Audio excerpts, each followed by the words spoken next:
Bienvenue sur DMG TV, les histoires mystiques. Tu es nouveau sur la page, n'oublie pas de t'abonner, de laisser un commentaire, de liker et de partager. Tu veux raconter une histoire? Il y a un numéro à l'écran, là, envoie ton numéro au plus 237 655 81 90 17 et on va jouer ici sur YouTube. On poste 10 histoires tous les jours sur YouTube à 12h00 et des histoires aussi sur Facebook, sur TikTok. Donc abonnez-vous massivement et là, on va grandir ensemble. Nous sommes là pour sensibiliser. Donc, s'il vous plaît, laissez des likes, commentez, partagez. Dites-nous d'où vous regardez la vidéo en commentaire. Ok, on va commencer. Première histoire. Bonsoir DMG, comment allez-vous? J'espère que vous vous portez bien par la grâce de Dieu. Oui, bonsoir aussi à la famille. Je suis très contente de tout ce que tu fais pour la jeunesse en général et pour tout le monde. Parce que les histoires qu'on raconte là, ça édifie et ça conseille beaucoup. Et ça permet à tout un chacun de se méfier. En fait, pour ceux qui écoutent ça, ça les prépare déjà à se méfier. Ok. Moi, j'ai une petite histoire à raconter que j'ai vécue étant petite. Au fait, pas moi. Dans le quartier où j'habitais, j'ai vécu ça dans ce quartier de la ville de Yaoundé. Ok. Donc, c'est une maman qui faisait dans la vente des beignets. Elle vendait ses beignets haricots, buis. L'ancien marché, bon, je sais pas si certains gens vont connaître, l'ancien marché Essos, là où il y avait d'abord Essos, parce que là où il y avait d'abord Essos, on a déplacé. Donc l'ancien marché Essos, elle vendait ses beignets là-bas. Donc un jour, apparemment, en fait, ça c'est ce que j'avais suivi après qu'elle est décédée. Il y a une dame qui est venue lui voir là où elle vendait ses beignets. La dame là lui a dit que sa copine même intime, c'est même pas une dame, c'est sa copine intime qui est venue lui rencontrer là où elle vendait les beignets. Sa copine intime là avait déjà été tellement riche, elle garait seulement pour venir là où l'autre de sa copine vendait les beignets. Un jour, elle atterrit là où sa copine vend les beignets. Elle lui dit que ouais maman, toi tu fais même comment pour avoir autant d'argent?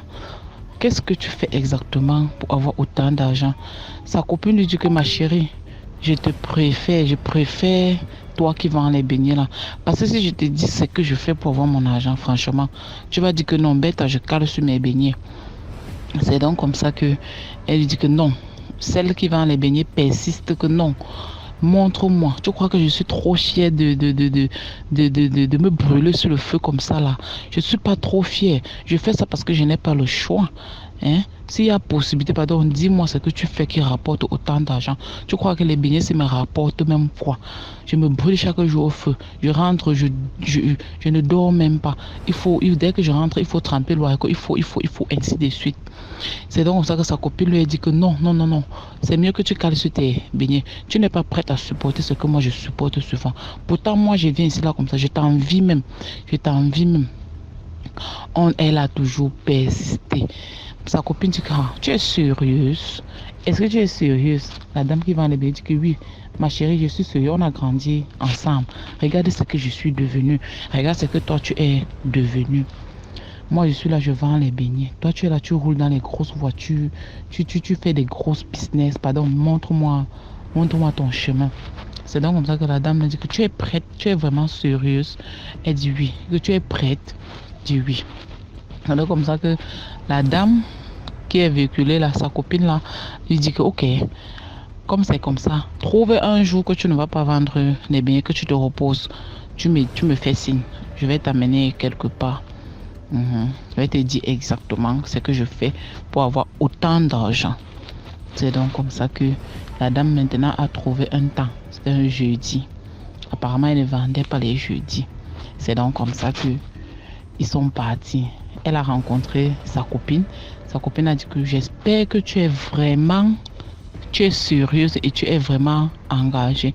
Faudrait pas qu'on arrive là-bas, après tu fuis, tu dis que non, je ne savais pas et tout. Ce que je fais pour avoir de l'argent est très mauvais.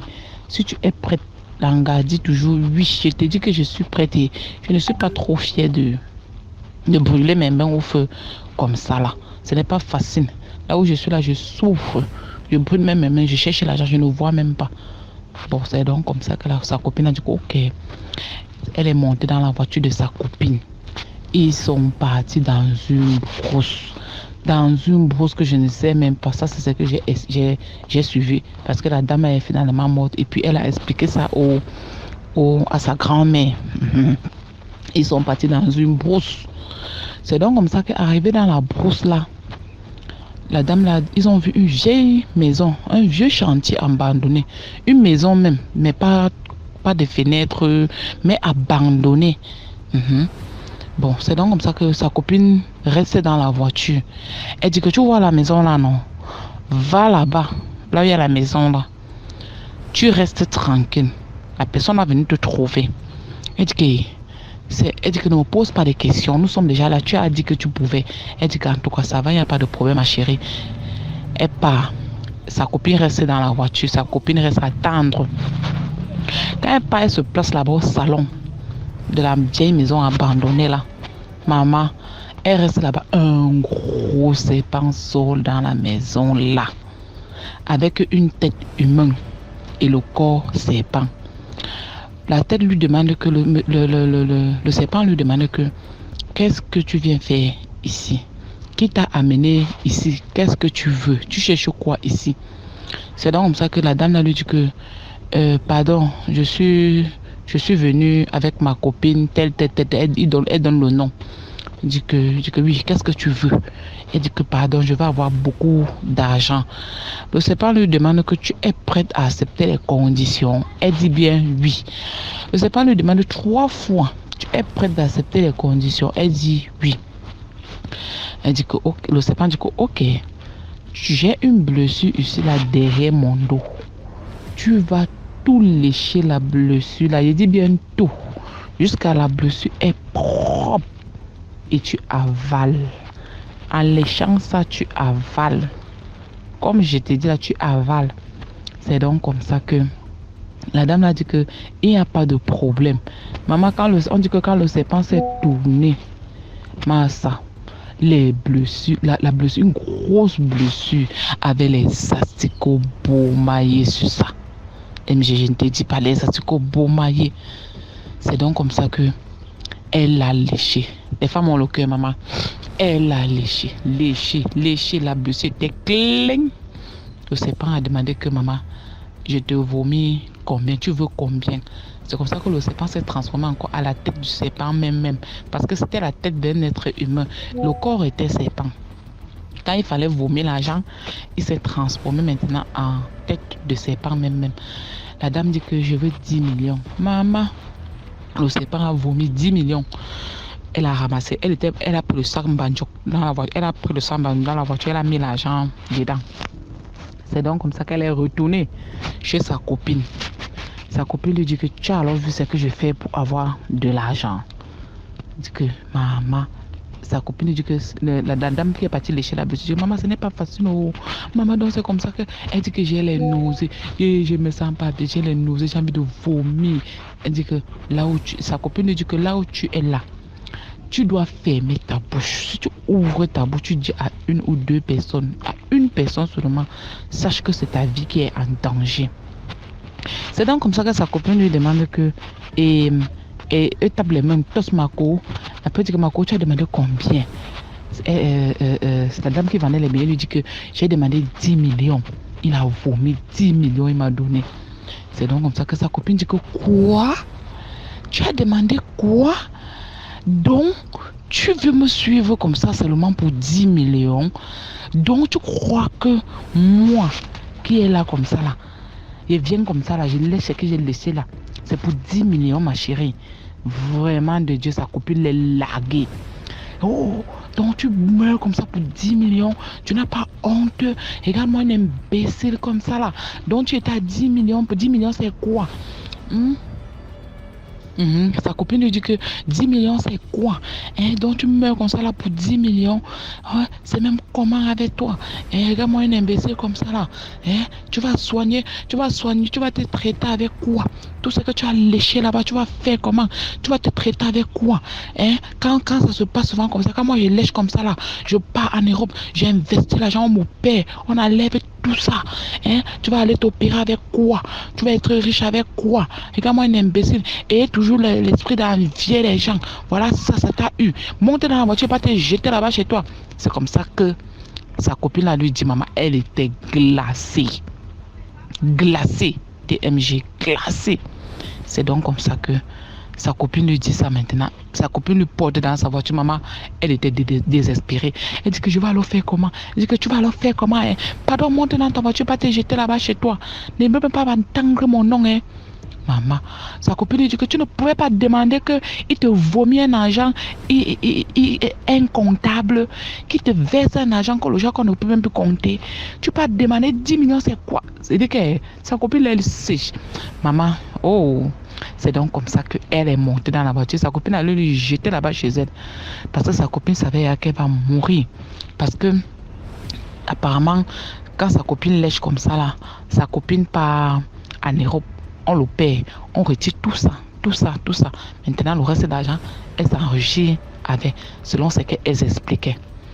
Voilà, c'est donc comme ça que sa copine est partie lui jeter chez elle. Comme le chez elle était dans notre quartier, en fait, et nous on partait puiser l'eau de ce côté. Quand moi je pars maintenant pour puiser, et apparemment la Réunion siégeait chez elle. Elle avait une grande maison, donc sa maison, la Réunion venait souvent siéger chez elle. Les simples réunions, non. Les réunions du quartier, comme on venait souvent siéger chez elle. Apparemment ce jour où on est venu lui jeter là, le lendemain, il y avait la Réunion chez elle. Elle a voyagé, non. Après ça, elle est partie d'abord, elle a voyagé avec les 10 millions. Elle est partie voir sa maman au village. Quand elle est partie voir sa maman au village, elle a expliqué tout à sa maman parce qu'elle savait que les 10 millions qu'elle a d'abord pris d'abord de un ne va même pas l'aider. Elle a expliqué tout ça à sa maman. Elle a porté les 10 millions, à remettre ça à sa maman. Elle est rentrée à Yaoundé. Quand elle est rentrée à Yaoundé, le lendemain, il y avait la réunion chez elle. Dans notre quartier, leur maison est dans notre quartier. Donc c'est comme ça que après la réunion, je partais puiser l'eau. Moi qui vous raconte l'histoire, c'est un truc que j'ai vu avec mes yeux, le temps là, le moment là. Donc je partais puiser l'eau au puits. Le temps là, il y a la série Marima qui chauffait le temps à la Marima. Marima et Sergio, ça chauffait. Donc moi aussi j'ai couru parce que l'heure de Marima avait sonné. Moi je courais maintenant pour aller puiser l'eau pour venir me laver vite et voir Marima. C'est donc comme ça que je vois sa fille sort de chez elle. Sa fille coupe pour aller appeler le voisin. Parce que la réunion était sortie. Après, dès que la réunion est sortie, elle a dit à sa fille que tremper le haricot dans l'eau. C'est donc comme ça que sa fille a trempé le haricot.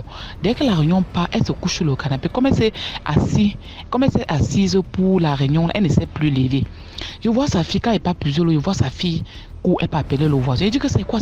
Elle dit que maman est couchée là-bas, elle ne se lève plus. Couchée sur le canapé. C'est donc comme ça que moi aussi étant curieuse, maman, j'étais encore petite, mais j'avais un gros cœur. J'avais le cœur dur. Comme ça que je me lève aussi, je pars. Elle est partie appeler un papa là-bas au quartier. Il est venu, on dit acheter la boîte de lait, Maman, le père là a fendu sa peau, sa chair. La peau était, c'est pas que ça, l'autre ici là, j'ai vu avec mes yeux, devant Dieu, j'ai vu. Sa peau était tout blanc, elle n'avait même pas un grain de sang. Il dit même un grain de sang, elle n'avait pas. Elle était toute blanche. On a demandé qu'acheter le lait non sucré, Jusque là, ça n'a pas donné. Nanga est morte. Elle est morte, maman. Quand elle est morte comme ça là, comme sa mère connaissait à l'origine de sa mort, tout ce qui s'est passé. C'est donc comme ça que elle est morte, elle ne laissait pas les gens au quartier. Tantôt, d'autres gens disaient que j'ai rêvé. Les gens rêvaient d'elle. On a même fait des foulards à son nom. On a fait le deuil au quartier, comme tout le monde la connaissait. C'était une maman, on l'appelait Mamie Baignée, donc tout le quartier le connaissait. C'était une maman. Donc c'est comme ça que moi-même je l'ai vue, maman. Et jusque-là, je tremblais. Donc c'est comme ça. Donc un jour maintenant, le jour qu'on a fini les obsèques à Yaoundé, on est parti au village avec le corps. Maintenant, pour enterrer le corps au village, on a maintenant dit que non. Comme on veut enterrer son corps là, et comme sa mère a expliqué l'origine de sa mort, qu'elle a fait comme ça pour avoir l'argent et tout, voici ce qu'elle m'a remis. Donc c'est comme ça qu'on a dit que, ok, pour qu'elle ne dérange pas les gens, il faut qu'on enlève son cœur avant d'enterrer. C'est donc comme ça que dès qu'on a voulu enlever son cœur, on a dit que c'est sa mère qui doit enlever son cœur, le cœur de sa fille, avant qu'on enterre sa fille. C'est donc comme ça que quand on est parti au village, quand ils sont partis au village pour enterrer, parce que ça, ce sont les gens du quartier qui sont rentrés du village maintenant pour enterrer, pour nous dire. Parce que nous-mêmes, nous autres, on n'avait pas, on était toutes petites. Parce que même ma mère même était partie. Donc, c'est donc comme ça alors que dès que sa mère fend son cœur, sa mère fend son cœur pour enlever. Sa mère fend son cœur pour enlever pour enlever le cœur. Dès qu'on fend pour enlever le cœur, on ne connaît pas là où le cadavre a pris le marteau. Elle a dosé sur la tête de sa mère. Il y avait 2 cadavres le jour-là. Sa mère est morte à l'instant T. Comme je vous dis là, sa mère est morte à l'instant. C'est une histoire très, très, très, très vraie.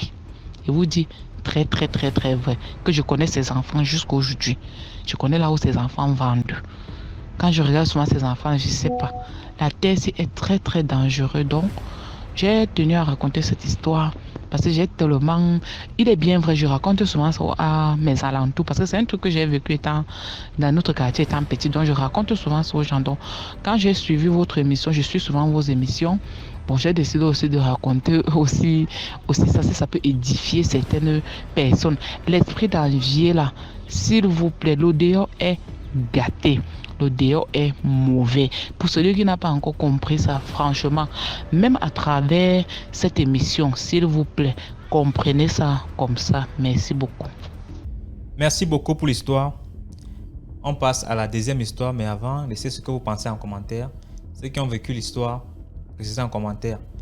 Ok, deuxième histoire.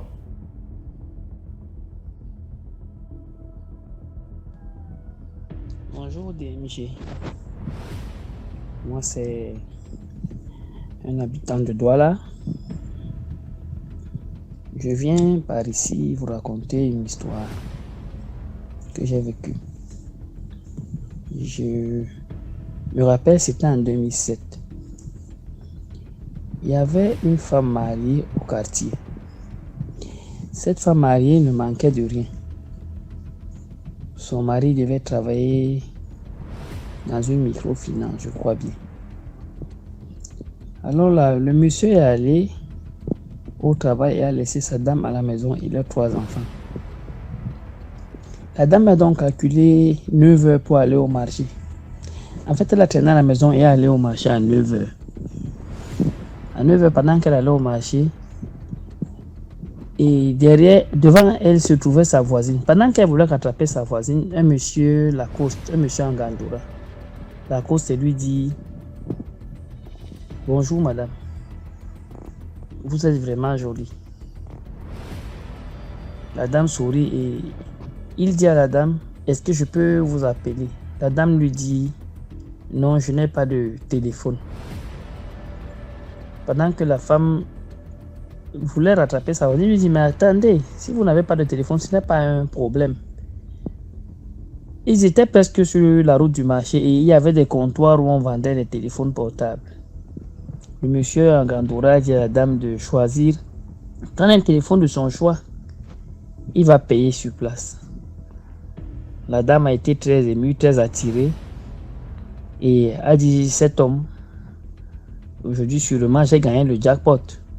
Elle s'est arrêtée et elle a choisi un téléphone de marque. Le monsieur a payé. Et le monsieur lui dit: tiens, voici mon numéro. Quand tu vas mettre la puce, tu m'appelles. La dame a pris le téléphone et met dans sa poche. Elle est au marché. Pendant qu'elle est partie au marché, elle a fini de faire le marché, elle est rentrée. Elle a fait d'abord la cuisine. Et puisqu'elle avait déjà son téléphone qu'elle avait laissé à la maison, donc elle mentait à ce monsieur qu'elle n'a pas de téléphone.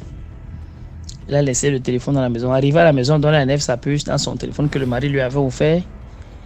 Elle met ça dans le téléphone que le passant lui a offert, le monsieur en gandoura. Elle met le téléphone. Elle manipule. Mais quand elle appelle le numéro du monsieur, le numéro ne passe pas. Alors elle était contente d'avoir eu un téléphone neuf. Quand son mari rentre à 18h du boulot, elle pose le téléphone sur l'armoire qui se trouvait au salon. Entre le couloir et le salon se trouvait l'armoire. Et sa chambre, elle était au fond. Le monsieur est rentré de la maison, du travail. Il s'est reposé. Ils sont couchés normalement. Mais seulement la douche de la chambre, la douche, il n'y en avait pas dans la chambre. Il fallait passer par le couloir pour rejoindre la douche à l'extérieur de la chambre. C'est donc comme ça que le monsieur s'est levé pour aller uriner la nuit. Il regarde, il voit un serpent sur l'armoire. Il dit, mais tiens, le serpent, c'est sort d'où? Il court réveiller sa femme, il dit à sa femme, un serpent. Quand sa femme se réveille, ça redevient le téléphone. Mais qu'est-ce qui se passe? Le monsieur dit à la dame que, mais toi, tu vois le téléphone comment? La dame prend ça, c'est le téléphone. Il dit, mais le téléphone sort d'où? La dame dit, c'est un de ses amis qui lui a offert le téléphone. Le monsieur demande, l'ami là, c'est qui? Elle donne le numéro. Elle dit un ancien camarade de classe. Le monsieur essaie d'appeler, le numéro ne passe pas. C'était grave. Il fallait s'en débarrasser. La dame est partie jeter le téléphone à PK8 au Kondi. Le téléphone, le temps qu'elle arrive à la maison, le téléphone est revenu se poser sur l'armoire. La dame a jeté le téléphone 3 fois. À un moment, elle s'est fatiguée. Elle a laissé le téléphone là-bas. Le mari étant allé au boulot, a dit au frère de la femme qu'il y a un problème chez lui.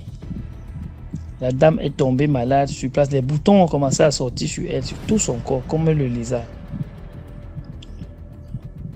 Le frère du monsieur, c'était un homme en tenue. Il est rentré avec son beau-frère à la maison. La fille était déjà très malade. Qu'est-ce qu'il faut faire? Ils sont allés voir un tradipraticien, un Gabamoun, qui leur a fait le traitement. Il a demandé au mari de la femme de chercher 305 000 francs et de les faire en petites coupures. Le monsieur s'est battu, trouvé 300 000 francs, 305 francs, autant pour moi. Et le monsieur a amené ça chez le guérisseur en petites coupures et la pièce de 5 francs. Le guérisseur a fait un cercle, un grand cercle de feu. Il a mis la femme à l'intérieur. Il a dit à la femme que il va faire son traitement. Mais sa guérison ne dépend pas de lui. Si les esprits déposent le traitement, ce sera sa chance. Mais s'il ne dépose pas, qu'elle va attendre sa mort. Il a donc fait un grand feu. Commençait à prendre les billets de monnaie là. 500 000 francs. J'étais dans le feu. J'étais dans le feu, danser. J'étais dans le feu, danser, chanter. J'étais dans le feu. Ta femme était autour du feu. Un grand feu. Allumé, elle était au milieu. Quand il a fini de brûler tout l'argent, c'est resté la pièce de 5 francs. La pièce de 5 francs, il a posé dans le feu. La pièce de 5 francs a disparu. La dame, quand le feu est resté dans le feu, jusqu'à ce que le feu s'éteigne. Quand le feu s'est éteint, il a mis une natte. Il a dit à la dame de dormir. La dame s'est couchée au milieu des cendres. Le grand matin, 5 heures, le traitant est revenu là regarder. Il a vu qu'il y avait 2 boîtes posées à côté de la dame, avec des choses comme les asticots du West, les pourritures, des choses comme la pâte pourrie, les déchets là. C'est le traitement qu'on avait posé. Il a fait manger à la dame une partie. Il a fait des scarifications à la dame. Il a oint avec. Et il lui a dit de rentrer, se coucher. Elle a 7 jours sans se laver. Passer les 7 jours. Si elle viole l'interdit, 7 jours sans faire l'amour, sans se laver, sans saluer quelqu'un avec la main. Si elle respecte les interdits, ça va passer. Alors la dame est rentrée chez elle. Elle était dans sa chambre. Elle n'est pas sortie de sa chambre durant les 7 jours. Durant les 7 jours, le monsieur qui avait donné le téléphone venait dans les rêves, lui dit: pourquoi tu m'as fait ça? Pourquoi tu m'as fait ça? Pourquoi tu m'as fait ça? La dame ne parlait pas. La dame a traversé ces 7 jours. Elle a respecté son traitement. Le monsieur n'est plus revenu dans la déranger en forme de serpent et dans ses rêves. C'est pour dire aux jeunes filles, aux jeunes hommes, que le dehors est compliqué. Le dehors n'est pas comme on voit. Quelqu'un peut vous envoûter sur quelque chose qu'il ne détient pas. Vous voyez, il a pris un téléphone sur un comptoir en bordure de route qu'il n'a même pas touché, mais il avait maléficié. Il faut faire très attention. N'ayons pas les longs yeux. La dame avait déjà le téléphone que son mari lui a offert. Est-ce qu'elle avait besoin de prendre un nouveau téléphone? Voilà. Merci beaucoup pour l'histoire. Les cadeaux empoisonnés là. N'entrez pas avec à la maison, pardon. On passe à la 3e histoire. Dites-moi ce que vous pensez en commentaire. Bonjour DMG, comment tu vas? Très bien, Et ta toi? journée? Sinon ici, nous portons à merveille. Super. L'histoire que je vais vous raconter aujourd'hui date de 2003 et concerne mon papa chéri. Et mon papa, il était un fonctionnaire de l'État. Et il était affecté également dans un des départements de la région où nous sommes actuellement. Voilà. Il était agent technique d'agriculture. Voilà. Et il faisait des sorties dans les villages afin de superviser les champs et de tenir des rencontres et, voilà, pour apporter des solutions aux préoccupations, voilà, des agriculteurs. Maintenant, à chaque rencontre dans les villages, quand il finissait ses rencontres avec les villageois, on lui apportait à manger et à boire. Voilà. Maintenant, bon, au passage, je signale que mon papa, c'est un fervent catholique, même jusque-là, quand bien même que son âge soit avancé, il est toujours vraiment attaché à son église et à ses prières.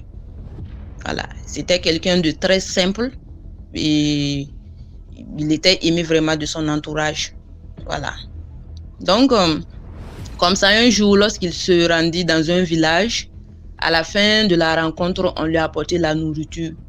Il se trouvait que ce jour-là, il avait jeûné. Il leur a dit, bon, je serai obligé de décliner à votre offre de nourriture parce que franchement, je suis en jeûne. Je suis en jeûne. J'aurais aimé partager la nourriture avec vous, mais là, je suis en jeûne. Donc, c'est ainsi qu'un vieux lui a dit, ok, il n'y a pas de souci. Et tu tiens 2 noix de cola. Il lui a donné 2 noix de cola, effectivement. De grosses noix de cola. À la fin, voilà, quand tu iras à la maison et que tu vas rompre ton jeûne, tu pourras en manger.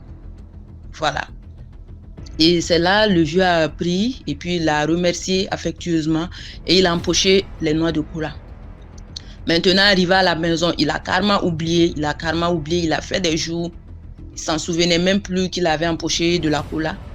C'est lorsqu'un jour, maintenant, ma maman est en train de faire la lessive. Comme d'habitude, elle fouille les poches du vieux, des habits du vieux, voilà. Donc, c'est ainsi qu'elle tomba sur les 2 cailloux. Elle les ramasse. C'était de très jolis cailloux. Je dis bien de très jolis cailloux. Quand vous les voyez, c'est pas des cailloux. Quand vous regardez, vous sentez que c'est pas des cailloux ordinaires.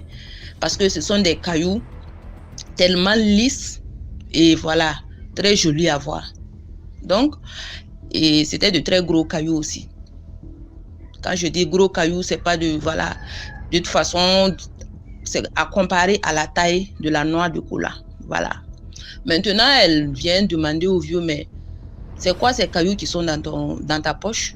Le vieux dit que ben, je ne suis au courant, c'est la première fois que moi je vois ces cailloux.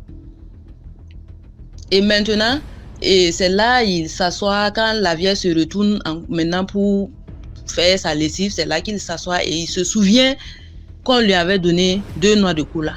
Il a demandé donc à la vieille de l'amener l'habit dans lequel du moins elle a enlevé les noix de cola.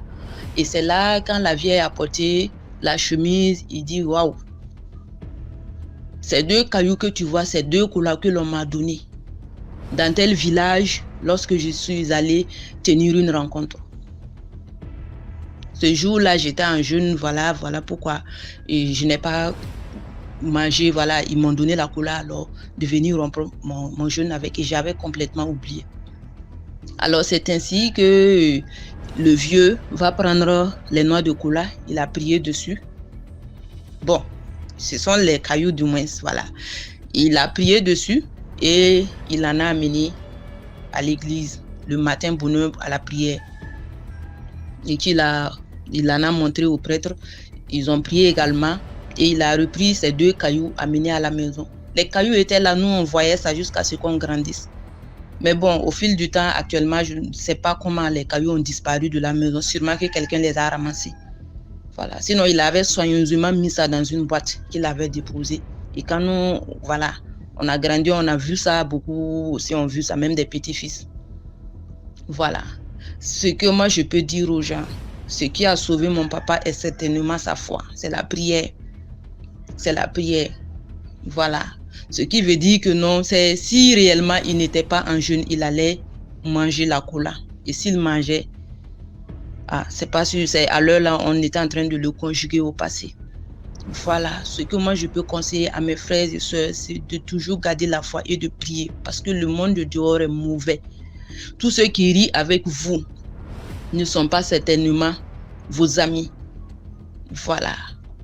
Dents blanc, cœur noir. Donc, en tout cas, ce que moi j'avais à partager, c'était ça. Voilà. Merci beaucoup et agréable journée à tous. Merci. Merci beaucoup pour l'histoire. Dents blanches, cœur noir. Voilà un proverbe. Hein? Donc, on passe à la 4e histoire. Likez, commentez, partagez. Bonsoir DMG. Merci de m'avoir donné la parole aujourd'hui parce que mon histoire me hante depuis, ça fait de cela 3 ans. Moi, je vis au nord Cameroun, plus précisément à Garoua. J'avais rencontré un monsieur qui a promis m'épouser. Comme ça, il me draguait, il venait à la maison, il m'offrait des petits cadeaux. Et j'acceptais parce que j'avais 17 ans, ce temps-là. Comme ça, un de ces jours, il m'a pris, il m'a amené. Comme ça, il est entré dans les toilettes et il crachait là. Comme ça, un de ces jours, il m'a pris, il m'a amené dans sa maison. Comme ça, il est entré dans les toilettes et il crachait du sang. Je me demandais pourquoi il crachait du sang. Et après, le sang là est devenu l'argent. Il m'a dit que comme ça là, je peux te faire ça. Toute la nuit, je peux vomir du sang et transformer en argent. Et j'avais peur. Et j'ai pris mon courage. Et il était 20h. Comme ça, il m'a amené dans un quartier là. Il m'a dit que quand tu vas devenir ma femme, il faut que je te montre mes secrets et tu dois participer à ça. Il m'a dit alors que tu as besoin de quoi? Je lui ai dit que j'ai besoin de quoi, comment? Je n'ai besoin de rien. Il m'a dit que je vais te donner beaucoup d'argent. Je lui ai dit que combien? Il dit que toi tu me proposes. Quand j'étais petite, je lui ai dit que je voulais 100 000 pour acheter les habits. Il m'a dit non, propose beaucoup. Propose les millions. Je vais t'amener à l'étranger. Je lui ai dit que ok. Il m'a dit que quand je vais te donner mon argent, beaucoup d'argent, et je t'amène à l'étranger. Après 1 an, on va venir t'appeler et te demander des sacrifices. Je lui ai dit que quoi? On m'appelle au téléphone ou bien? Il m'a dit que non. Les esprits vont venir à minuit t'appeler pour que tu donnes des sacrifices pour renouveler ton contrat. Je lui ai dit que non, je peux pas. Je suis d'abord petit, je peux pas entrer dans les trucs comme ça. Il m'a donné, si je crois, 300 000. Il m'a dit de rentrer à la maison, Depuis le jour-là, je ne l'ai plus revu. Il m'a plus appelé.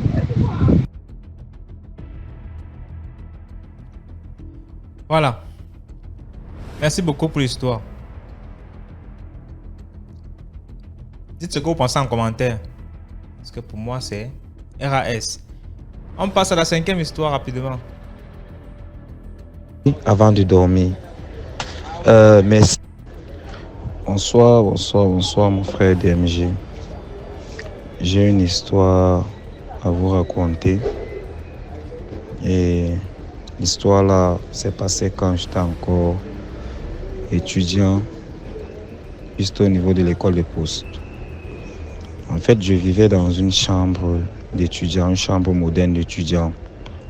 Et ceux qui connaissent les chambres d'école de poste, juste au niveau de Neptune, là, il y a une entrée en face de la boulangerie, il y a une entrée juste à droite. Je vivais dans cette chambre. Pour ceux qui connaissent les chambres d'étudiants de l'école de poste, les chambres modernes, c'était du genre, la chambre était juste une chambre d'étudiants. Mais la cuisine et la douche étaient juste face à face. Et cela s'était passé juste un samedi. J'étais couché sur mon lit. Je me souviens bien, je regardais la série Game of Thrones. Et quand je regardais la série Game of Thrones, j'étais juste allongé. Je ne sais pas si quelqu'un a vécu la paralysie de sommeil à la nuit. Ma part, c'était quoi? C'était que je dormais subitement, j'avais les yeux ouverts. Après, je me suis réveillé. Consciemment, je savais que je ne dormais pas. Puisque la série qui passait, l'action qui passait dans la série, je vais vous raconter, c'est l'action qui passait dans la série, c'est la même action que j'ai eue quand j'ai repris mes esprits.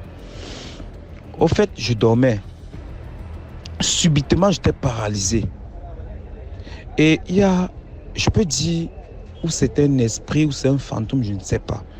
Cet esprit-là est sorti de la cuisine, se plaçait devant l'entrée qui mène juste à la cuisine et la douche. Et cet esprit-là, subitement, avec le visage de ma petite sœur cadet. Je dis que, comment ma petite sœur cadet, elle est engandérée, mais son visage, je la vois ici. Qu'est-ce qui se passe? Je n'avais pas de force, j'étais juste cloué. C'est comme si on m'avait scotché sur le lit. J'étais cloué. Je n'avais pas la force de me lever. Subitement, elle a fait un pas en avant. Elle m'a tendu le bras. Quand elle m'a tendu le bras, la force pour arrêter son bras, je n'avais pas cette force. Je n'avais pas cette force. Donc, je voulais crier, je voulais l'appeler, je voulais lever le pied, je voulais me lever du mur, mais je n'avais pas cette force. Sur quoi, une force, je ne sais pas d'où cette force-là m'est venue, j'ai tendu le bras, j'ai arrêté sa main. C'est où j'ai tiré sa main. Elle est arrivée juste au niveau du lit, en bas du lit où je mettais les pieds. Elle est arrivée. Après, subitement, elle a lâché ma main. Donc, elle a tapé ma main. Elle est entrée dans... Elle m'a fait d'abord bye-bye. Elle m'a fait bye-bye de la main. Après, elle est entrée dans la douche. J'ai crié Jésus. C'est où j'ai crié Jésus que je me suis réveillé. J'étais conscient. Et où j'ai vu que non, ce n'était pas un rêve, où j'étais conscient, j'avais toute ma capacité, c'est que l'action qui se passait dans la télé, l'action de Game of Thrones qui se passait, c'est la même action-là que j'ai vue. Le ronflement du ventilateur, c'est le même ronflement-là qui se passait. Et j'avais qu'une culotte avec un tricot. C'est le même vêtement que j'avais. Je me suis levé, j'ai fait l'effort d'entrer dans la douche, je n'ai vu personne.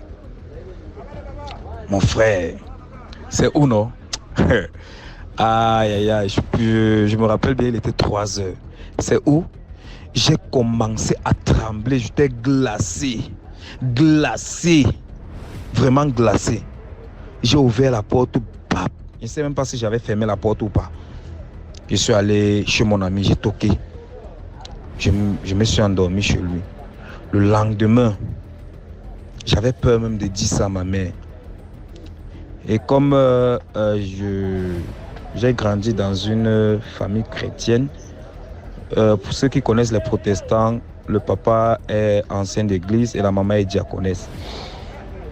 C'est où alors je fais appel à un ancien d'église, celui qui était mon mentor quand j'étais encore juste à l'école de dimanche. Je l'explique la situation, je lui dis que voilà ce qui s'est passé la nuit dernière, je ne sais pas. Et cet esprit ou peut-être ou peut-être cette personne avait le visage de ma petite sœur, avec le coton à l'intérieur des narines. C'est où il m'explique juste que c'est un esprit qui est sorti de l'au-delà. Il a pris juste le visage d'une personne que tu aimais le plus. Et si peut-être la personne parvenait à te tirer du lit, c'est où peut-être dans la nuit là tu allais mourir. Massa. Je dis que comment ça allait même se passer. C'est où il me dit que non, c'est un monde spirituel, machin, tu chances que tu n'as pas 4 œils ou peut-être ton esprit ne se balade pas comme d'autres. Si ton esprit se baladait, on allait te prendre. Je suis resté comme ça, il dit Massa. C'est où j'ai appelé la maman. J'ai commencé à expliquer à la maman. On est allé ensemble, on expliquait à la maman. La maman a appelé la grande soeur, comme ma petite soeur vivait chez ma grande soeur à Ngaoundéré. Si l'enfant se sentait bien, si l'enfant n'avait pas, c'est où on explique. On a commencé à faire les cellules de prière, c'est où puisque le pasteur était déjà au courant, c'est où le pasteur il m'a dit que mon fils, c'est pour ça qu'on vous demande que avant de dormir, essayez de prier. Essayez de réciter, ne serait-ce que Bon, en fait, il m'a donné un verset là, je me rappelle très bien du verset, Psaume 91. Psaume 91, tout le psaume, il m'a demandé de lire le psaume 91. C'est un psaume de protection et de le réciter au moins 7 fois avant de dormir. Et ma courte histoire, si je voulais un peu... ce que je peux dire aux frères, c'est que avant de dormir, même si on est fatigué, même si c'est qu'on a fait du n'importe quoi, il faut d'abord prier. Ne serait-ce que prendre, ne serait-ce qu'une minute de son temps, prier avant de dormir. Merci, c'est une courte histoire, mais c'est ce que j'ai vécu. Merci beaucoup pour l'histoire. Voilà. 6e histoire.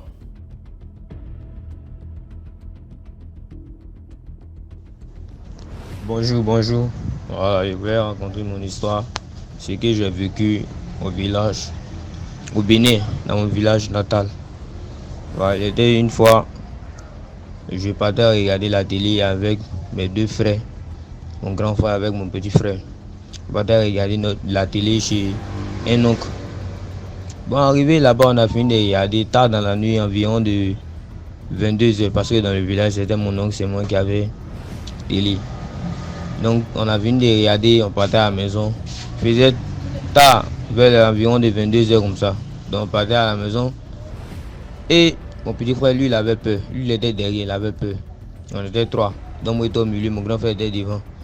Donc, lui, il avait peur. Je dis, qui lui, il a peur. Moi, je dis, faut quitter là-bas, toi t'as trop peur. Donc je me suis mis derrière. On marchait, quelque chose m'a piqué. La chose m'a piqué, voilà, notre maison n'est pas trop loin de la maison de mon oncle. Donc la chose m'a piqué, il dit, ça c'est qu'un moustique ça là. Avant qu'il arrive à la maison, mon pied s'enflait. Gonflé, bien enflé même.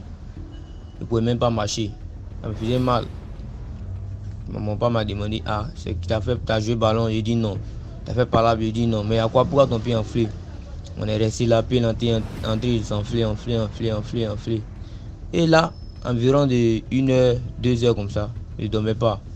Tous mes frères, mes soeurs, mon père, maman, tout le monde était là. Je ne dormais pas, je pleurais seulement. Il y a une vieille qui a frappé à la porte. On ne sait pas où la vieille elle est quittée. Elle a frappé à la porte. Et elle rentre dans la maison, elle salue tout le monde. Elle attrape mon pied. Elle regarde jusqu'à... Elle dit que ça c'est un sort. Ils m'ont lancé un sort. Donc là, si je dors, je m'endors, je meurs. Là, si je m'endors, je meurs. En ce moment, j'étais petit, j'avais environ de 9 ans comme ça. Je dis, hein? Moi-même, j'ai attendu, mais elle a dit, ah, si je dors là, je meurs. Donc, elle a dit à mon père de l'accompagner dans la brousse, environ de 1 heure, 2 heures comme ça. Ils sont allés dans la brousse. Elle a donné certaines plantes à mon père pour qu'il vienne me donner, pour que je bois et puis mettre sur le pied. Puis quand la vieille là, elle a fait ça net, on a plus revu la vieille. C'est que si elle a donné les plantes, mon père a fait, ça a marché. Environ de 5 heures comme ça, on a pris la route pour aller dans un village, pour aller voir un guérisseur, praticien, genre un marabout, voilà, pour aller voir. Arrivé là-bas, on me fait asseoir, moi, mon père et ma mère. On a assis, on me dit, ah, que ça c'est un sort. Mais il veut voir la personne qui a lancé le sort, on veut savoir. C'est pas du jeu, c'est pas vous dire que c'est film, c'est pas vous dire on. Moi j'ai vu. Le monsieur me dit, ah, assieds-toi sur un calebasse. Et monsieur assis sur le calebasse. Il me dit, regarde dans l'eau là, que tu vas voir quelque chose. Que c'est la chose qui t'est arrivée. Il regarde dans l'eau, et c'est comme moi-même j'étais même dans le coin où tout s'est passé. C'est comme il me suis retenu dans le passé. Tout ce qui s'est passé, où le gars m'a lancé ça, il l'a vu. C'était mon oncle. Lui, il a regardé la télé chez lui, c'est lui qui m'a lancé le sort. Il l'a vu, il a fini de faire ses grimaces, il m'a lancé. Moi, il t'a arrêté, il allé regarder même dans l'eau là même. C'est comme j'étais présent, le jus qu'il a fait le truc. Il a regardé. Jusqu'à il a fait. On m'a dit, ah, tu as vu, tu sais qui t'a lancé le sort. Maintenant, toi, tu le veux quoi? Il a dit, ah, moi, je ne le veux rien. Il laisse tout dans la main de Dieu. Tout ce que Dieu fait est bon. On est arrivé, on a fini tout, on a fait la cérémonie. Et tout ça, et mon oncle, quand il était malade, il venait à la maison. Il fait comme c'est pas lui, il me demande, comment tu vas? Ça va? Et ceux qui ont fait ça, c'est pas bon, c'est Dieu qui a les punir. Pourtant, c'est lui qui a fait ça. Maintenant, c'est là maintenant ils m'ont expliqué, mes frères m'ont expliqué que maman avec la maman, la femme de mon oncle, ils avaient eu un discours, ils ont fait palabre. Palabre, se sont insultés, Et puis, dans ça, le fils de la femme de mon oncle est décédé. Donc, le gars dit que c'est maman qui a tué son enfant. Donc, c'est à cause de ça, il a fait tout ça là. Donc, c'était mon histoire qui était là. Et merci à vous aussi. Et bonne journée. Merci beaucoup pour l'histoire. On passe à la 7e histoire. DMG, bonsoir. Je viens encore une fois de plus raconter une histoire. Et par la même occasion, je profite à donner un coucou à toutes les personnes qui suivent votre émission. Je viens pour participer pour une deuxième fois à votre émission. Je suis cette dame-là qui avait raconté l'histoire d'une petite fille qui avait constamment la présence d'une souris dans sa partie intime. Mais cette fois-ci, je ne viens pas raconter l'histoire de quelqu'un d'autre, mais une histoire qui me concerne directement.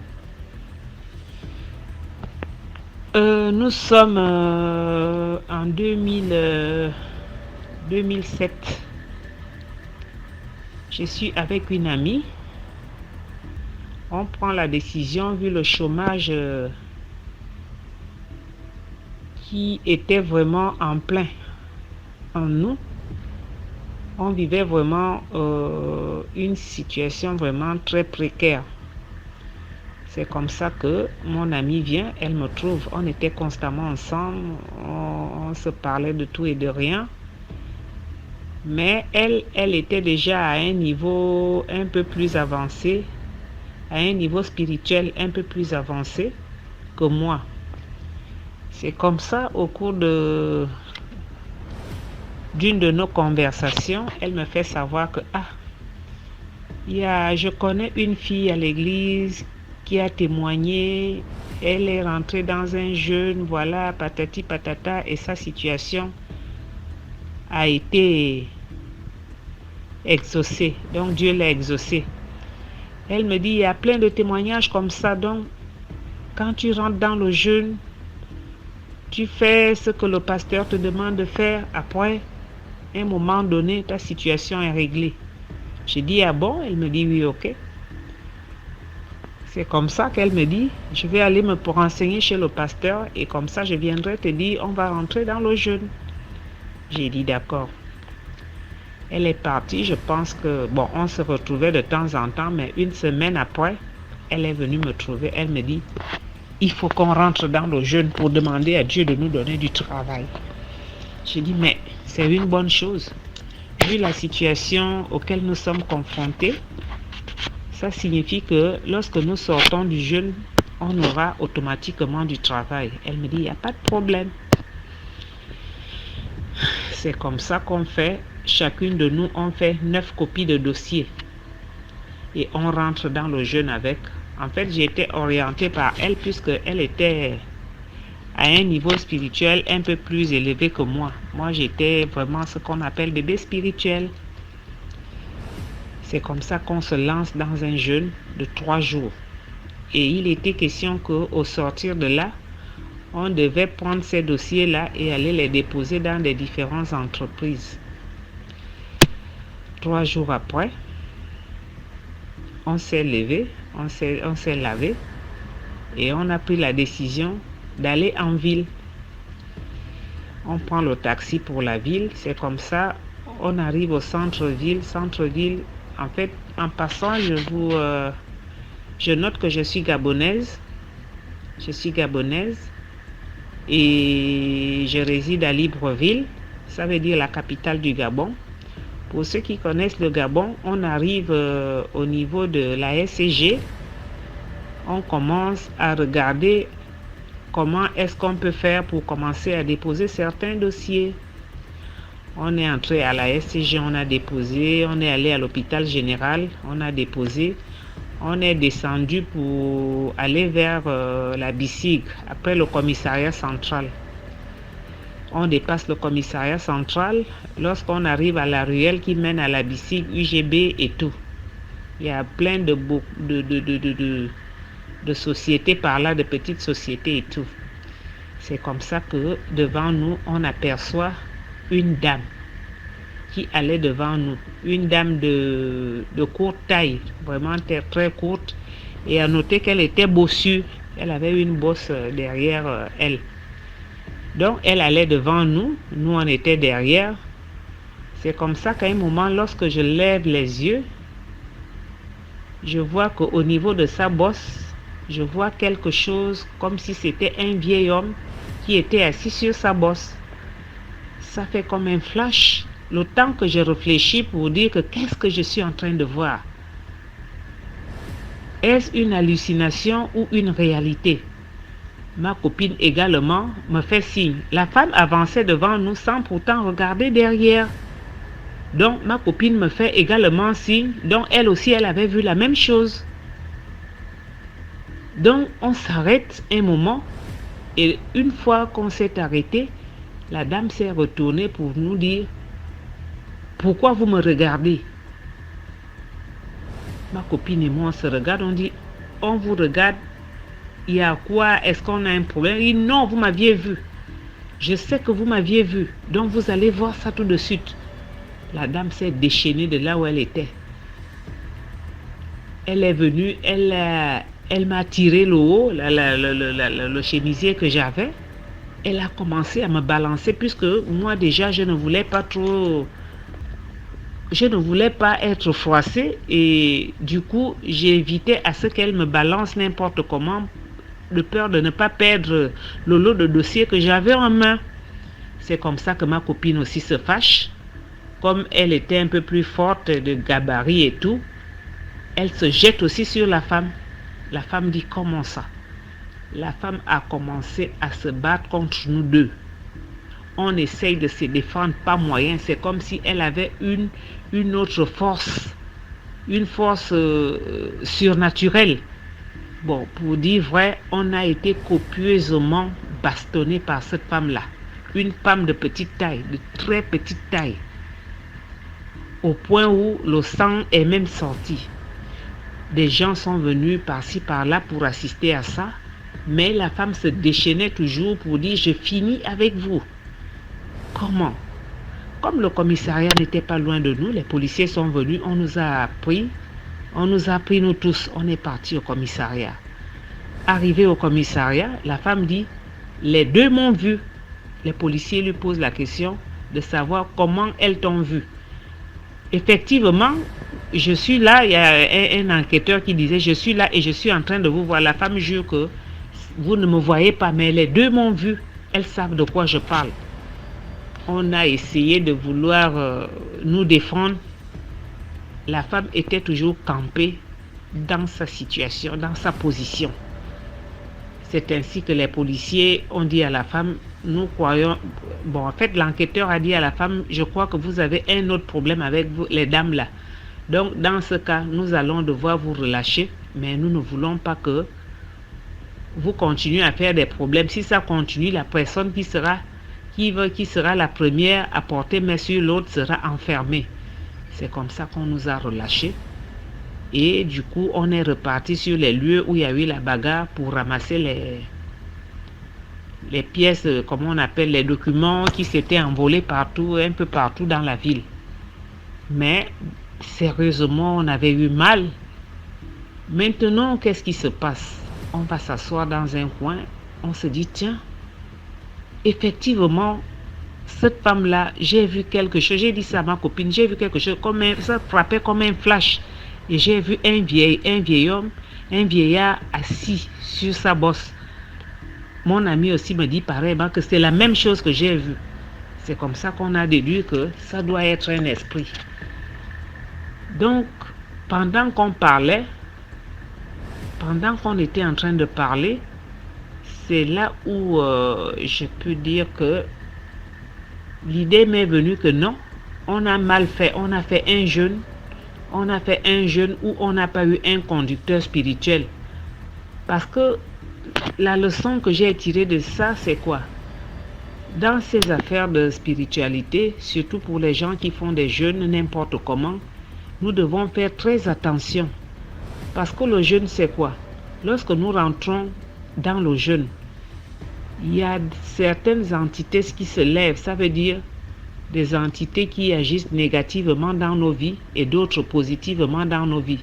Donc si nous-mêmes nous ne sommes pas sérieux avec nous-mêmes, nous allons être exaucés par le diable. Je pense que c'est ce qui nous était arrivé ce jour-là. Au lieu qu'on soit exaucé par Dieu à travers ses prières, on a plutôt invoqué Satan sans pourtant le savoir.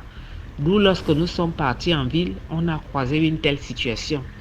Et c'est comme ça que notre journée a été bafouée. Donc, c'est l'histoire que je voulais raconter aujourd'hui. Merci, je vous reviendrai avec une autre histoire. Merci beaucoup pour l'histoire. Imagine tu étais à la place des deux filles là qu'on a tapé. Qu'est-ce que tu allais faire? Ok. On passe à la 8e histoire. Je vais vous demander d'écouter celle-ci vraiment attentivement. Bonjour DMG. Je vais vous conter ma propre histoire. Oui, ma propre histoire. C'est comme ça. Nous avons formé un groupe. Nous avons un groupe au fait. Nous avons un groupe des enfants, des fonctionnaires. Voilà comment à chaque fois on se rendait dans des piscines, bon, il y avait un endroit là-bas, il y avait une piscine spécialement pour les enfants des douaniers.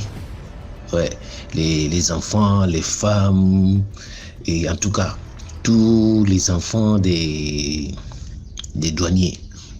Donc on se rencontrait là-bas pour se distraire, s'amuser, se baigner un peu dans la piscine et tout. Donc c'était un endroit bien aménagé, vous voyez. Donc voilà comment, entre nos potes, les enfants, puisque nous sommes vraiment habitués là-bas, nous sommes des habitués dans cette zone. Donc c'est comme ça, un jour je tombe sur une fille, mais qui a l'air un peu âgée. Donc tout de suite, puisque nous sommes des habitués là-bas, donc je fais appel à un vigile, puisque eux ils nous connaissent là-bas, on fait appel à un vigile. Donc le vigile vient, je lui demande, mais celle-là c'est qui? C'est là où le vigile me dit, c'est la femme à un douanier, à un vieux douanier. Donc voilà. Et c'est ce qu'il m'a dit, et il est reparti à son lieu de poste. Voilà. Et puis moi je reviens vers mes amis, je donne la nouvelle. Quand je donne la nouvelle, je dis non mais celle-là il me la faut. Dans ma tête, je dis il me la faut. Alors voilà. Après, quand on est rentré chacun chez lui, je fais appel au vigile puisque j'avais son numéro. Je lui supplie, je lui donne, je lui promets quelque chose. Je lui dis non, mais si tu m'envoies le numéro de la fille en question, parce que quand vous venez à la piscine, il y a des contacts que vous laissez, des personnes à prévenir en cas de. Donc voilà comment le vigile, voilà pourquoi j'étais le nom de l'hôtel. Voilà comment le vigile, il se débrouille, il m'envoie le numéro de la dame. Comme ça, je rentre en contact avec la dame petit à petit. Je mets tout en œuvre pour sympathiser avec la petite. Et voilà. J'ai mis 6 mois pour parler avec la petite, pour la draguer à mode sous-marin. Et voilà comment la petite tombe dans le filet. Mais sachant bien, moi-même je savais déjà que c'était la femme, on m'avait déjà prévenu que c'était la femme d'un douanier, d'un puissant douanier.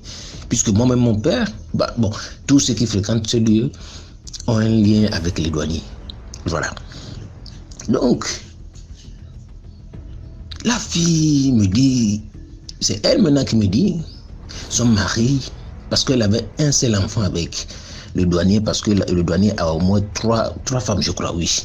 Parce que c'est elle la 4e femme, et qui était dans la ville où j'étais le nom.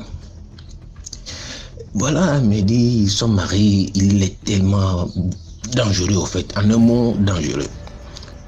J'ai dit, ah, ok, d'accord, il n'y a pas de souci, moi ça ne me dérange pas. Et la première fois que on part au lit, vraiment, je suis allé à 100 à l'heure, de telle manière que les rôles se sont inversés. C'est la petite maintenant qui court derrière moi, qui oublie même le statut de femme mariée. Et on a pour habitude de se rencontrer hors de sa zone.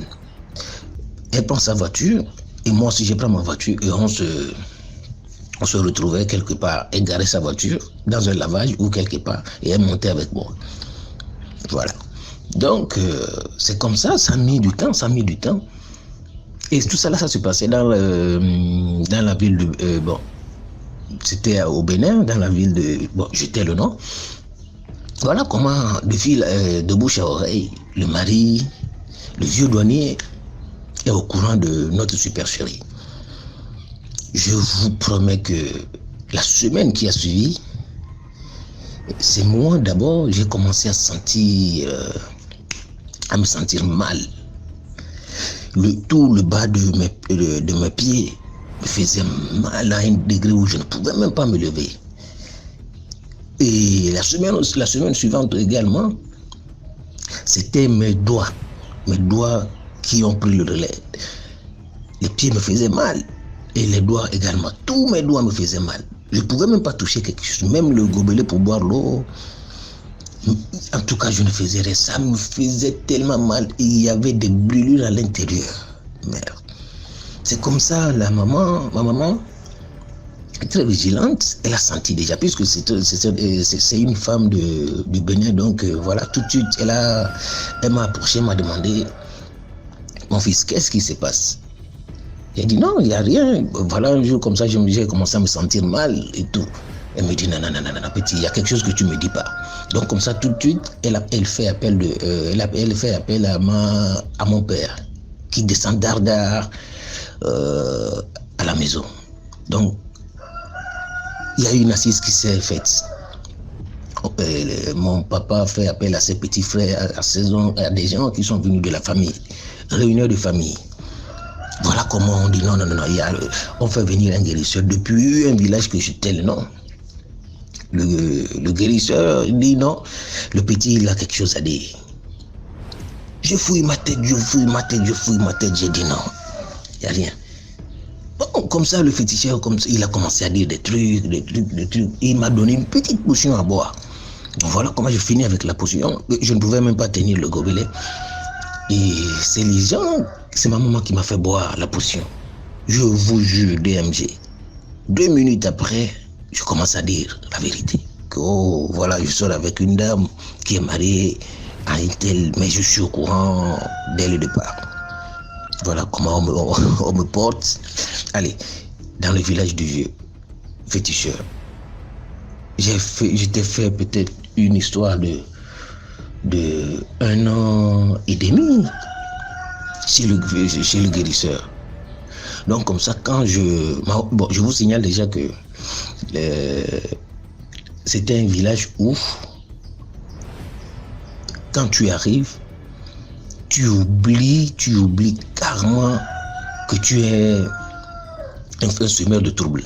Parce que inconsciemment, je ne sais pas si c'est l'endroit qui te rend comme ça ou quoi, mais tout de suite, tu oublies. Tu deviens un bébé, tu deviens carrément un bébé. Voilà comment je finis le traitement là-bas. Allez, mon papa et ma mère ont décidé de m'envoyer dans le pays voisin, c'est-à-dire le Togo. Donc, pour ma convalescence. C'est comme ça quand je débarque au Togo. 1 mois après, c'est mes bagages et tous mes effets personnels qui viennent me trouver là-bas au Togo. Et mon passeport. Et tout ce qu'il faut pour voyager. J'ai dit, mais attends, vous m'envoyez où? C'est comme ça, la vieille me dit, non, tu montes chez ton grand frère au Gabon. J'ai dit, merde, ça c'est quelle histoire? Ok, d'accord. C'est comme ça, une fois j'arrive au Gabon.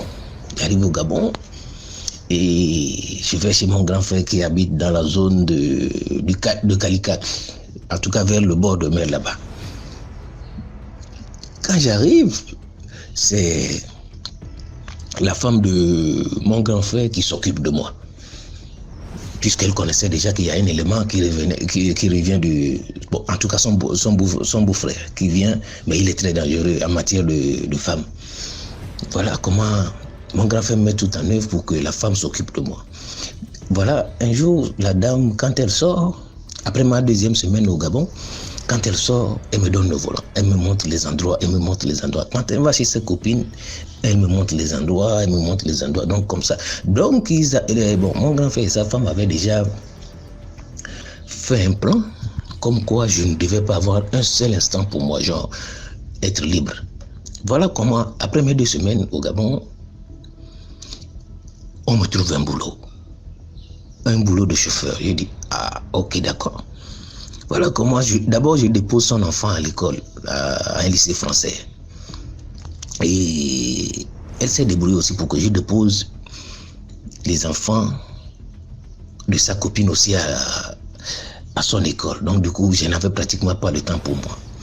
Mais je vous jure, quand on dit après un village, il y a un village, vraiment ça existe. C'est comme ça que je tombe sur la ménagère de sa copine. Une bonne petite fille qui avait un derrière qui n'avait pas de nom. Un derrière comme je les aime. Merde, c'est comme ça que j'ai fait des enfants. J'ai commencé à faire des avances à la ménagère. Et la ménagère, c'est une Camerounaise. Bonne petite Camerounaise, courte, brune. Et qui avait un sévère derrière. Et la fille, j'ai dragué la fille pendant plusieurs mois. Elle ne refusait pas. Elle ne refusait qu'elle dit que je ne peux pas. Je ne peux pas. Son histoire, je ne peux pas. J'ai dit, mais comment je ne peux pas? Donc quand elle me dit que je ne pouvais pas sortir avec elle, qu'il y a des choses que je ne peux pas supporter, machin, j'ai dit non, ok, trouve-toi un moment pour qu'on puisse causer. Le jour de ton repos, trouve-toi un temps pour qu'on puisse causer. Donc c'est comme ça, elle s'arrange un jour. Puisque j'ai tellement forcé, insisté, elle va, quand elle prend son jour de congé, elle va vers le lycée français, là où je dépose les enfants. Elle va là-bas, elle reste dans un bar et elle me fait signe. Et moi, je viens plus tôt que prévu. On s'assoit, on parle. Elle me dit non, écoute, Félix, si tu es désolé, merde. Voilà comment on bavardait. J'essaie de convaincre la petite me dit non, ok d'accord, si je veux vraiment qu'on sorte ensemble, il y a des conditions. Elle dit mais ok vas-y écoute, dis-moi les conditions, je suis tout oui. Elle me dit avant qu'on sorte ensemble, il faut qu'elle monte dans son pays. Il faut qu'elle aille voir son paternel et lui expliquer le problème d'abord avant qu'on sorte ensemble. J'ai dit non, il n'y a pas de problème, il te faut quoi et quoi pour aller chez toi et tout. Elle me dit rien. Il faut seulement qu'elle parte voir son père. J'ai dit ok, tu veux partir quand? Elle dit non, les congés c'est pour le mois prochain, donc elle va monter. C'est son père, il vit à Bitam. Voilà, à Bitam. Donc c'est comme ça la petite part à Bitam. Le premier jour, elle ne m'appelle pas. Le deuxième jour, elle ne m'appelle pas. Le troisième jour, maintenant, elle m'appelle. Et elle m'appelle aux alentours de 2h du matin pour me dire non, écoute, je suis sur le point de revenir, mais il y a mon père qui veut parler avec toi. Et j'ai dit oui, papa. Bon, c'est comme ça, on nous donne le téléphone et je parle avec le vieux. Le vieux me dit ah, fiston, j'ai dit oui. C'est toi qui veux sortir avec ma fille? J'ai dit oui. Ok. Tu sais que ma fille, on ne la trompe pas, non? J'ai dit, ben, je ne savais pas, ok, vraiment vous me l'apprenez? Il me dit ok. Voilà. Donc ma fille, tu ne peux pas sortir avec elle et la tromper. C'est impossible. J'ai dit, il n'y a pas de souci. Plus fidèle que moi, il n'y en a pas. Il dit ok. Donc nous, on a son aval. C'est comme ça, la petite descend sur Libreville. Quand elle vient sur Libreville, je vous dis, on a commencé à sortir. On vivait carrément le big love. Quand on dit le big love, c'était le big love. Mais c'était en cachette. Voilà, c'était en cachette. Et un jour, il y avait un anniversaire des enfants de mon frère à la maison. Donc tout le monde est venu. C'est comme ça que je tombe aussi sur une petite qui avait un derrière qui n'avait pas de nom. Je pousse dedans, je drague la petite, un temps de mouvement, ça accepte. Voilà, je prends la petite, on s'éclipse, on va dans ma chambre. Je vais allumer la petite. Petit tonton ne se lève pas. Je fais tout, petit tonton ne se lève pas. C'est comme ça la petite que j'ai amenée dans ma chambre. Elle amène le petit tonton à gauche, à droite. On le malaxe, on le fait tout, le petit tonton, rien à faire. Il refuse d'obtempérer. C'est comme ça, avec la honte, je sors de la chambre et je fais partir la petite. Bon, deuxièmement aussi, je trouve une petite là, après, quand je dépose les enfants à l'école, en revenant, je prends la petite dans la voiture, allez, boum, on va faire nos choses. Même scénario. Le petit tonton ne se lève pas. Je bouge à droite, rien. On le malaxe, on lui fait tout, mais le gars, il est indifférent. Il dit non, niet, il n'est pas dedans. Voilà comment je décide de parler. Un jour, je sors avec mon grand frère, je décide de parler à mon grand frère. Il me dit, non, petit, c'est juste dans la tête. Puisque j'avais mis du temps aussi là-bas, donc du coup, on est devenus très proches et tout. Et voilà. Puisqu'on dit un chat ne fait pas un chien, lui aussi il avait ce genre d'ADN dans son corps, donc du coup, voilà. Puisque lui, bon, la différence entre lui et moi, c'est que lui, il est devenu responsable et tout. Voilà comment j'ai essayé, DMG, j'ai essayé avec plusieurs filles, mais ça n'a pas marché. Mais quand je décide d'allumer la ménagère, ça passe cool, ça passe crème, il n'y a pas d'incident. Et je démarre même au cadre tout. Voilà comment je fais appel. J'appelle le pays. Quand j'appelle au Bénin, il y a mon petit oncle qui me dit non, je lui expose le problème, il me dit, ah écoute petit, si ce qui t'est arrivé, s'il ne t'a pas servi de leçon, alors là, on ne voit pas ce qui va t'arrêter. Donc, laisse-moi aller consulter un peu, mais essaie de te revoir. Laisse-moi aller consulter et je te reviens. Voilà comment l'oncle est parti consulter. On dit non. Il m'expose le problème que voilà la petite avec qui tu sors là-bas, qui t'a mis dedans. Il dit, mais elle m'a mis dans quoi? Elle m'a dit non, elle a scellé en bas. J'ai dit, merde, qu'est-ce qu'il faut faire maintenant? Ah, mon petit oncle me dit, non, là, vous êtes parti pour la vie.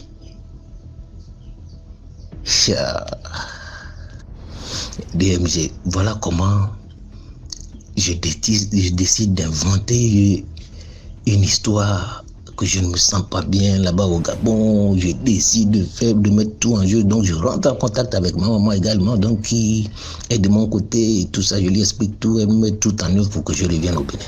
C'est au Bénin que je suis revenu, qu'on a pu décanter la situation. Voilà, aujourd'hui, tout va bien et tout. Bon, là, ce que je voulais dire à nos jeunes frères, en tout cas à mes jeunes frères, de faire très attention. Le sexe, ce n'est pas ça qui prouve qu'on est garçon ou bien la virilité d'un homme, non. Ou bien qui te met au devant de la scène. Le sexe, c'est vraiment un truc qui est dangereux. C'est bien, mais c'est encore dangereux. Quand tu fais ça dans le mauvais sens, c'est vraiment très dangereux. J'ai failli perdre ma vie d'abord au Bénin. Je vais au Gabon également. Ça ne m'a pas servi de leçon. La première fois, je vais au Gabon, les mêmes erreurs. Voilà. Et moi, je dis, je m'en sors carrément très bien, sans laisser les plumes, parce que Dieu était avec moi, peut-être. C'était juste pour que peut-être je prenne conscience. Et chose qui a été faite aujourd'hui, c'est resté derrière moi, tout ça, c'est resté derrière moi. Et j'invite tous la gente masculine, en tout cas nos jeunes frères, à être responsables. En tout cas, côté sexe, d'être responsable. Voilà. Au revoir DMG, c'était ma part d'histoire. Merci beaucoup pour l'histoire, le tonton. Allez, score, papa. Score. C'est-à-dire que toi, comme tu as une fille que tu aimes, qui t'a fait que ça ne peut plus se lever dehors. Donc, ça te dérange, je ne veux plus. Alors, on a fini et fuit. Hey. Parce que toi, tu sais que tu vas continuer le jonglage. En tout cas, si tu as changé, c'est ça le plus important. Et merci beaucoup pour l'histoire. Merci pour le conseil de la fin. Partagez, likez, commentez, abonnez-vous. C'est un peu ça. Encouragez tous ceux qui m'ont raconté les histoires. Parce que c'est pas facile de venir d'ici là que j'étais un courant de jupon. Pas facile pour une fille de venir dire que moi j'étais une fille de joie. J'ai fait le dehors. J'ai fait ci, j'ai fait ça. Donc, donnez la force. Merci beaucoup au grand frère pour l'histoire. On passe à la 9e histoire.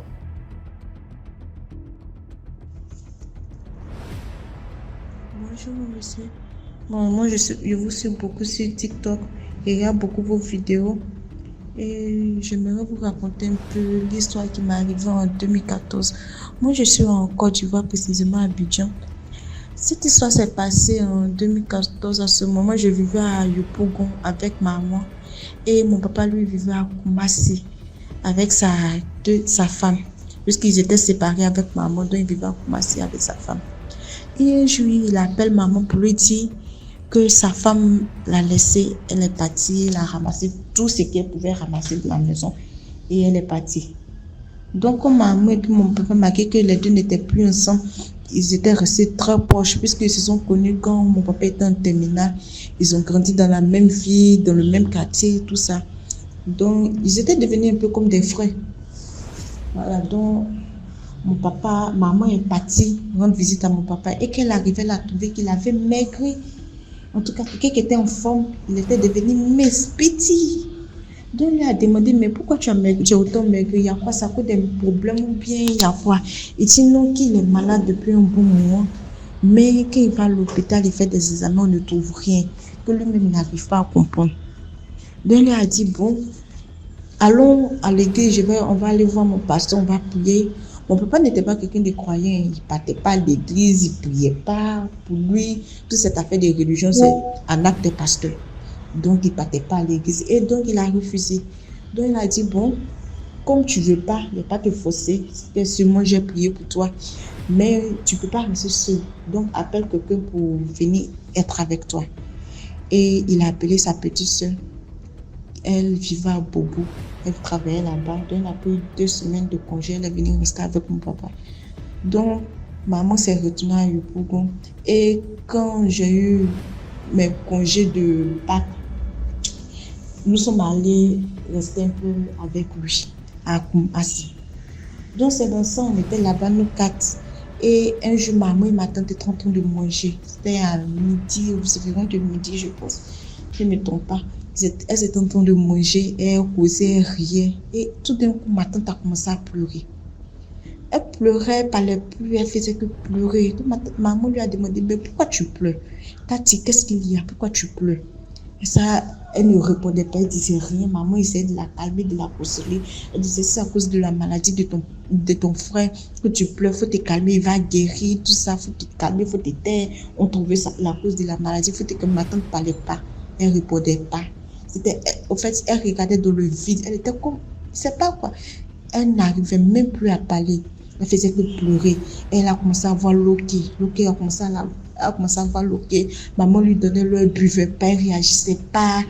Donc, mon papa était couché dans sa chambre. Il a demandé, mais qu'est-ce qu'il y a? Puisqu'il entendait les bruits, il entendait les voix. Il a demandé, mais qu'est-ce qu'il y a là-bas? Sa maman dit, bon, c'est Tati qui est en train de pleurer, je ne comprends pas. Il s'est posé. Donc, il dit, bon, appelez un médecin, puisqu'il y a Loki aussi. Donc, appelez un médecin, ils vont venir la chercher. Donc, l'ambulance est venue la chercher. Le temps de l'envoyer à l'hôpital, elle est décédée. Elle est décédée dans la voiture, elle est décédée un mardi. Et le mercredi, puisque mon papa devait aller à l'hôpital, il est parti faire ses examens, on lui a dit qu'il y a de l'eau dans son ventre qu'on doit vider. Et c'est ça qui est la cause de sa maladie, qu'ils ont fait trouver qu'on doit vider l'eau. Donc il dit, bon, d'accord, vider pour au moins pour qu'il retourne au moins à santé. Donc ils ont commencé à faire le traitement. Le jeudi, lui aussi, il est décédé. Donc ma tante est morte un mardi, lui aussi, il est mort un jeudi. Et c'était 2 semaines avant la fête de Pâques. Voilà, donc ils ont parti faire l'enterrement le même jour. Ils ont enterré les deux le même jour. On les a mis en fait. Ce jour-là, il y avait 2 corbières qui se suivaient pour le cimetière. Donc, ils ont fait l'enterrement le même jour. En tout cas, c'était vraiment, la scène était vraiment triste. Ma grand-mère qui est encore là, en tout cas, perd ses 2 enfants, puisqu'elle avait 4 enfants avec mon grand-père. Elle perd ses 2 enfants, actuellement, il ne lui reste qu'un seul. Puisque son aîné aussi est décédé, elle a perdu aussi ses 2 enfants. En tout cas, ça n'allait pas pour elle. Bon, mais grâce à Dieu, elle n'est pas tombée, elle n'a pas fait tout. Jusqu'à présent, disons qu'elle s'est isolée de la famille, on n'a pas de ses nouvelles, tout ça. Donc, c'est un peu l'histoire qu'elle a. Bon. Merci de m'avoir écouté. Merci beaucoup pour l'histoire. On va passer à la 10e et dernière histoire. Je vais vous demander s'il vous plaît, likez la vidéo, commentez, partagez. Merci à tous ceux qui encouragent même les autres dans les commentaires à liker la vidéo. C'est vous qui donnez la force au mouvement. Et puis, on passe à la 2e histoire.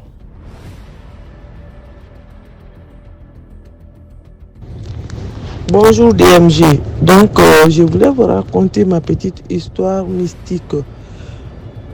Bon, c'est à propos de ma grand-mère. Ma grand-mère était une personne très pieuse et une personne très très croyante. Elle n'a jamais menti, c'est pas une personne qui ment. Voilà. Donc, ma grand-mère, un jour, comme elle aimait beaucoup partir à la mosquée, tous les jours, à 4 heures du matin, après, un jour, elle est tombée malade et puis, elle a dit non, mais moi, je ne veux plus aller à la mosquée à 4 heures du matin. On a dit, mais pourquoi? Nous, depuis tout bébé, on te voyait partir comme ça et d'un coup, tu ne veux plus. C'est là qu'elle nous a raconté l'histoire. Elle a dit, mais je suis sortie de chez moi ce matin. En partant, j'ai vu l'imam. Quand j'ai vu l'imam, je voulais m'approcher de l'imam. L'imam s'est transformé à une griotte. La griotte, je ne vais pas dire son nom parce que tout le monde va savoir. c'est qui. Après, quand j'ai vu la griotte, je me suis retenu, mais je dis qu'est-ce qui se passe ici? Je suis resté derrière, je regardais lentement la personne. Après, la personne s'est transformée en une petite domestique qui avait les cheveux coupés et puis la domestique aussi avait le pain attaché sur sa poitrine, mais elle n'avait pas de haut. La domestique commence à marcher devant moi. Ah, je n'ai rien compris. Arrivé au bout d'un petit rond-point, je regarde la domestique, elle a disparu. Il n'y a plus de domestique, il n'y a plus de l'imam, il n'y a plus de la griotte. Je ne comprenais pas. Après, ma grand-mère, elle a dit, bon, elle a eu peur quand même de faire demi-tour parce qu'elle a dit, si je fais demi-tour et si vraiment cette personne ou cet esprit se retourne derrière moi, là, je ne pourrais pas courir. Elle a quand même, elle avait peur, mais elle n'a pas voulu montrer sa peur. Elle a continué à marcher jusqu'à la mosquée. Quand elle est arrivée à la mosquée, elle a trouvé la porte fermée, elle a cogné. Il y a le gardien qui est venu dire mais c'est qui? Elle a dit son nom, le gardien l'a fait rentrer. Elle a dit mais le gardien a dit mais ça fait trop tôt, hein. Tu es venu? Elle a dit mais non, il est 4h. Elle a dit non, il n'est pas 4h30, hein. Il est 3h du matin. Elle a dit ah bon? Après elle est restée assise. Elle a commencé à prier, à faire ses prières. Voilà. À un moment, elle voit l'imam venir. L'imam, il a fait prier les fidèles. Après, comme l'imam, c'était un ami de la famille. Après, elle a raconté l'histoire à l'imam. L'imam, il a dit, bah non, moi j'étais chez moi. Alors que tu es sorti, je ne suis jamais sorti. Donc ma grand-mère, quand elle est rentrée, elle avait la fièvre et tout. Elle est restée à la maison. C'est là qu'elle a dit non, je ne veux plus jamais aller à la mosquée à cette heure-ci. Et puis il y a une petite histoire aussi, la deuxième histoire. Ça c'est à propos de moi-même. Moi quand j'étais très très jeune, j'avais 12, 13 ou 14 ans, je ne me souviens même plus. J'étais partie chez ma tante, paix à son âme aujourd'hui, pour qu'elle puisse m'amener chez la coiffeuse. Donc la coiffeuse m'a coiffée. Comme la coiffeuse avait beaucoup de monde, c'était la rentrée scolaire. Le premier jour de la rentrée scolaire, tous les enfants veulent aller à l'école pour voir la meilleure place, pour rester dans la même classe que ses anciens copains et tout ça. Donc moi j'ai dit à ma tante, non, moi je ne vais pas dormir chez toi aujourd'hui, il faut que j'aille à l'école demain. Donc ma tante m'a dit, ben d'accord, t'inquiète pas, je vais chercher un motard qui t'amène. Elle m'a cherché un motard quand on est arrivé, parce que nous on habitait à la zone industrielle. À la zone industrielle, on était chez ma grand-mère, donc c'était la zone industrielle. Il y avait des constructions, mais il y avait beaucoup d'arbres, il y avait beaucoup de trucs, de buissons, mais il y avait des usines quand même. Il n'y avait que des usines, mais nous aussi, on avait des maisons à côté. Donc, moi, arrivé au bord du goudron, le motard me dit non, moi je ne t'amène pas dans le coin, mais je te laisse ici. Moi, je dis, il n'y a pas de souci. Comme c'était pas très loin, c'était pas loin même de la maison, quoi. Moi, j'ai dit, d'accord, je suis descendu. Quand je suis descendu, il y a un grand baobab. Un grand baobab. Je vois quoi, c'était vers 2h du matin. Hein. Il y a, comment dirais-je, je vois un cheval, un gros cheval, je ne peux jamais oublier ça jusqu'à la mort. Le cheval était très blanc, on dirait un cheval des princes. Il est sorti directement. Dès que le monsieur m'a laissé, le monsieur a tourné son dos. Avant que je puisse traverser, le cheval est sorti d'où? Derrière l'arbre. Il a commencé à traverser. Quand il fait un pas, il peut faire 10 minutes. Il n'a pas fait l'autre pas. Il fait un pas. Il était lent. Il était tellement lent. Je ne comprenais pas. Comme moi aussi, j'avais peur des animaux. Des chevaux, des ânes, des vaches. J'avais trop peur des animaux. Bah, moi, je dis, ben, dans ce cas, j'attends jusqu'à ce que cet animal y passe. L'animal, j'ai fait plus d'1 heure de temps. L'animal aussi, pour traverser seulement, je ne sais même pas comment je vais vous expliquer. Quand il prend un pas, on dirait qu'il s'arrête pour voir ma réaction. Je ne comprenais pas. Moi, j'étais un enfant, je n'avais même pas pensé au malin. J'ai dit, un animal, c'est un animal dans ma tête.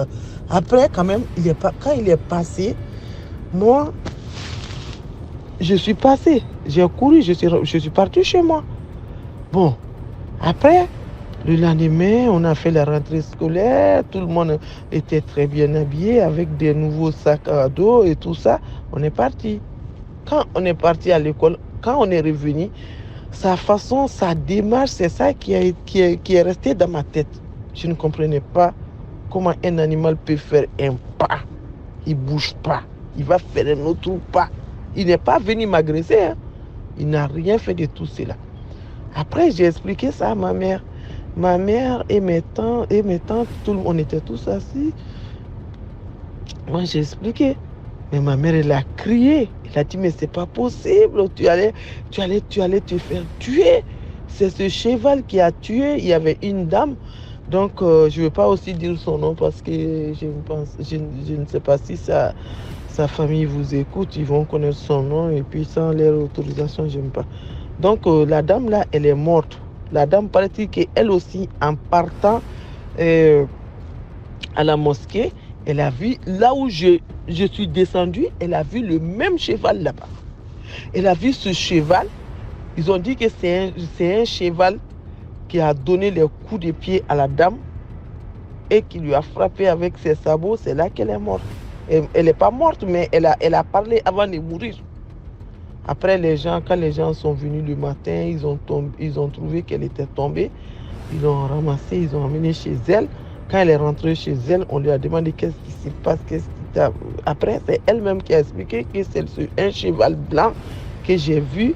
C'est ce cheval qui m'a piétiné. Donc, ils ont dit que c'était un cheval. Ce cheval, beaucoup de personnes ont dit, on le voit. C'est un cheval, des fois, qui sortait, il coupait la route à des jeunes qui partent au cinéma, à des hommes. Parce que chez nous, ils ont dit quand, par exemple, une personne est sale, je ne sais pas comment vous expliquer. Si une personne avait... Parce qu'ils ont dit, au fait, le cheval a cru que moi, le monsieur qui m'a fait descendre, peut-être il a cru que c'était mon amant qu'on a fait des bêtises. Il pensait que j'étais sale. Donc, comme il est passé à côté de moi, il a vu que je n'étais pas sale. C'est pour ça qu'il a continué son chemin. Et voilà. Voilà ma petite histoire. Et je vous remercie. Merci beaucoup pour l'histoire. C'était la dernière histoire. Et j'espère que vous avez apprécié l'épisode d'aujourd'hui. Essayez de like, commenter, partager comme d'habitude. Merci pour la force. On se prend demain à 12h pour 10 histoires mystiques.